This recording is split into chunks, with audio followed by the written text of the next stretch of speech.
Hey guys, this is to build the ultimate tank in Mass Effect Andromeda single player. Now first thing you want to do, getting straight into it, is jump over to the Remnant research and you want to build at least rank 3 of this scattershot shotgun. Now this is the main component of the build. This will help you regenerate your shields. As you can see, it's pretty stock standard right now, but you'll soon see why this is such a great weapon. So for armor, you want to grab the Remnant arms, legs, helmet and chest. They give you flat damage resistance, health and shield regeneration. This is very useful, but you can run with any armor you really want. That doesn't matter too much in this build, so I'm just going to quickly grab all of these. As you can see, the chest piece has a 15% health and shield regeneration delay, which is great. Next, you want to jump into augmentations, and the main augmentation you want is the shield oscillator. Grab that in the Remnant Tech area. This, when clip empties, restores 25% of your shields. Now this is a major component because we want to keep shooting and we want to keep regenerating our shields. Next, jump over and grab the plasma charge system. This makes it so every shot brings you down to needing to recharge, and that essentially restores your shields by 25% with each shot. Now you can grab the Battlefield Assist module as well for your chest piece if you want a little bit more resistance to damage, but any mods that you grab that help your health and your shields is great. So bring up the blueprint for the shotgun. You want to put in your shield oscillator modification first. You want to put in your plasma charge system. Now any other modifications you want to put in at this point is whatever. But I put in some extra slots and I'm just going to look around to see what we have here, and I don't have that much else, but anything you put in at this point is just a bonus. So I'm going to go with the kinetic coil just to do a little bit more damage. Once again, these mods don't really matter. I'm sure there's mods out there that help make you even more tanky, but I'm just showing you the essentials for the build. Now you want to jump over to the armor section next, and you want to make your Remnant armor. We did have a few mods that we built specifically for it. Once again, throw in anything that will help you survive. That's shields, that's health, that's regeneration delay, and that's damage resistance. So I'm just throwing in a few here. Having a look around. Medi-gel is great because it gives you more health. Health and shields work fantastic with the skills that we're about to grab after this. But yep, just developing the chest piece. Time to jump out. Make the helmet. I'm just going to ignore putting mods into these for now, but you get the point. Definitely mod them up and definitely make the highest rank you can. I'm just doing rank 1 for now, just to show you how the build works. I'm going to show you a little bit later how it works in gameplay, but you'll see that this is all basic gear and basic skills and nothing else invested into it, and we can survive insanity fairly easily. Now imagine if we had the max rank of everything, max modifications and the best gear. Now let's jump straight into skills. The first thing I'm going to go to is maybe a tech. Looking energy drain as your first skill. That's just to give you some shields back, and that's to detonate if you need to. So first rank detonates. You want to pick the damage and shield restored over your recharge speed, because you just want a bigger burst when that's up. Now you want the shields restored per second over the auxiliary drain. Now this is personal choice, you can go either way. This is just better for multiple people, and the first one is better for a single person.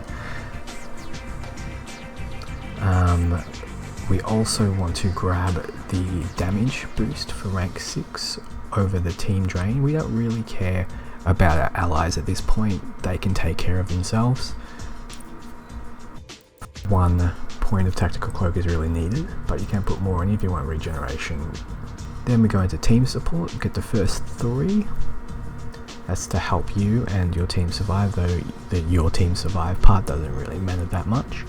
And for rank 4 you want to grab support into the squad attack, because you don't really care about your squad's damage. For rank 5 you want to grab team recovery, because that gives you a good boost to your shields. And that's definitely better than revive. Now damage resistance is basically 8%, I think it equates to, but it's quite a bit of damage resistance, so grab that over life support. Now we'll jump straight into biotics, and a bread and butter skill that you'll be using is annihilation. Well, you'll be leaving it on, not using, but you want to grab the first 3 obviously, and then you want to grab radius, but this is personal choice. You can do power recharge penalty down if you want. 20% more damage from all sources is good, but sometimes I prefer the 25% movement speed. That's personal choice as well. Now the main thing you want is this. Every time a person dies within that radius of annihilation, your shields get restored. That's why I prefer the radius on rank 4, and this helps you stay alive. Next skill you want to grab is barrier, first 3 again, and then for rank 4 you want unyielding barrier. This gives you a boost to your shields, and because you're restoring a flat amount, 25% per shot of your scatter shot shotgun, that's quite a bit. And max shields by 40% while biotic ability is active is great because of annihilation, and shield restored when you drop below 25% health is a lifesaver, so that's definitely. Now I've put the rest of my points into combat and gaining more hit points. That might be something you want to do, or you might want to put it elsewhere, but look, the rest is up to you.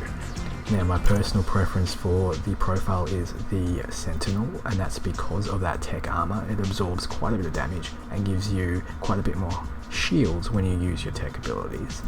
You could go Vanguard and get shields back from melee kills, but we're not using melee, so that's not the best course of action. Now let's jump straight into a game. Every time I fire this shotgun and it goes down to 0, 25% of my shields are restored. Let's just quickly show you that it's insanity difficulty. I have invested into a soldier skill, or a soldier passive, that increases my clip size, so unfortunately instead of going straight down to 0, my gun goes down to 50%, then to 0. But that's fine, that's my personal preference, it just gives me a little bit more health. But as you can see, I'm just standing there taking the shots and surviving. There's very little these enemies can do to me, and if I ever do get low, I just instantly go fully shielded. Now if I do feel like I'm under a bit of pressure, I can suck their shields and restore my own, or I can stealth away. Now this is just a very simple, easy build, and it's, as you can see, very easy to survive insanity difficulty. Let's just jump into another clip very quickly, showing you again this is insanity. And unfortunately I forgot to change the profile over on this particular clip to the Sentinel build, but you can see even without having the Sentinel tech armor on, it's still fairly easy to survive. So I'm just going to run up to the enemies here and show you what happens. Start shotgunning them to the face, getting my shields up. I can throw in the occasional energy drain if I need to, but I haven't needed to, just for a bit of extra damage. Now I can leave the gun pressed in to charge it, but I don't see the point of that. So see, I'm taking an extreme amount of fire. My health went down, but my shield's going right back up.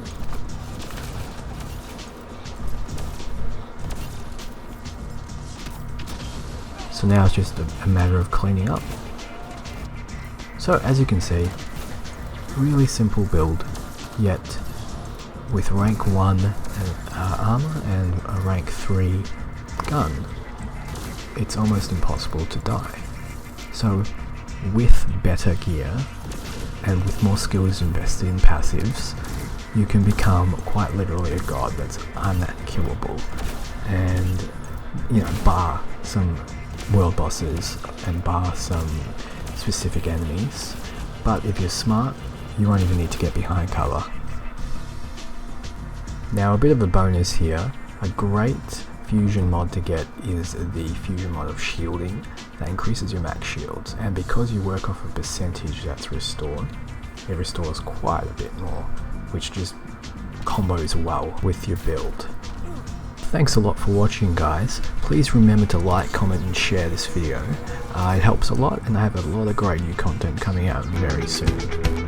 Bye!